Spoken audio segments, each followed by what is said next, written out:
সারা রাত লোডশেডিং কারেন্টের কারণে ঘুম নাই, আবার ভোর থেকে লাইনে দাঁড়ানো, তেল পাইনি, এই কষ্টের কথা আমাদের কেউ দেখে না, কেউ শোনে না কেউ। তীব্র রোদে আসলে খুব কষ্ট হচ্ছে। তেল নেওয়ার জন্য দাঁড়ায় আছি, 1 ঘন্টা হয়ে গেছে। ভাই আমরা জনগণ খুব ভোগান্তির শিকার, খুব কষ্টের শিকার। এই দীর্ঘক্ষণ লাইনে দাঁড়িয়ে তেল নিতে যেয়ে আমাদের কষ্টের শেষ নাই।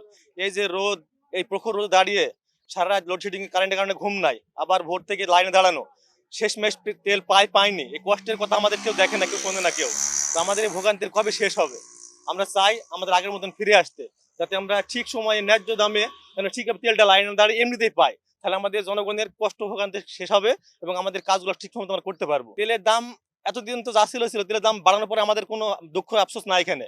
আমরা এখন চাই আমাদের জিনিসটা সহজে সুন্দরভাবে আমরা পাই। এই লাইনে দাঁড়ানো আমার জন্য খুব কষ্ট, আমাদের জনগণের জন্য।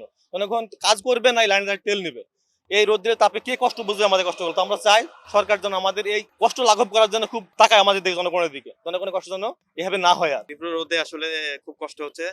তেল নেওয়ার জন্য দাঁড়ায় আছি, 1 ঘন্টা হয়ে গেছে। এটা খুবই কষ্টকর যে তাপ দেওয়া চলছে, এর মধ্যে খুব কষ্ট হচ্ছে আর কি। আমরা চাচ্ছি যে সব সময় দেওয়া হোক, এই লাইন ভিত্তিক, একদিন বাদে এইভাবে না, প্রতিদিন আগের মতো যেভাবে ছিল এভাবে দিলে ভালো হবে। আমরা এখানে 1 ঘন্টা ধরে লাইনে দাঁড়ায় আছি। যে রোদে তো দাঁড়ানোর কোনো মানে এই নাই। তার মধ্যে থেকে অনেক ইয়ের পরে অন্য জায়গায় তেল দিচ্ছেন, এখানে আসে আমরা দাঁড়িয়ে এখন এই সমস্যা কিন্তু তেল কতদিন নিবো আমরা।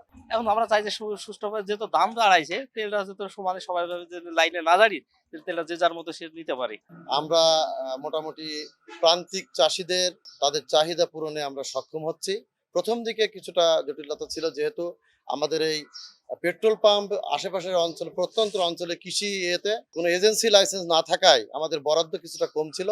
জেলা প্রশাসক মহোদয়ের হস্তক্ষেপে আমাদের মেঘনা পেট্রোলিয়াম কর্পোরেশন লিমিটেডের এখন ব্যবস্থাপনায় আমরা এখন মোটামুটি পর্যাপ্ত তেল পাচ্ছি এবং মানুষের মৌলিক চাহিদা মেটাতে আমরা সক্ষম হচ্ছি। আপাতত কোনো জ্বালানি সংকট নাই।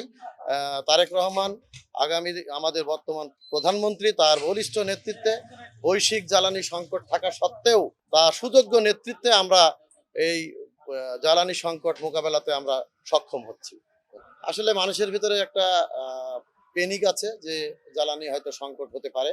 তেল পর্যাপ্ত আছে, পর্যাপ্ত তেল আমরা পাচ্ছি, পর্যাপ্ত আকারে আমরা মানুষকে দিতে পারছি।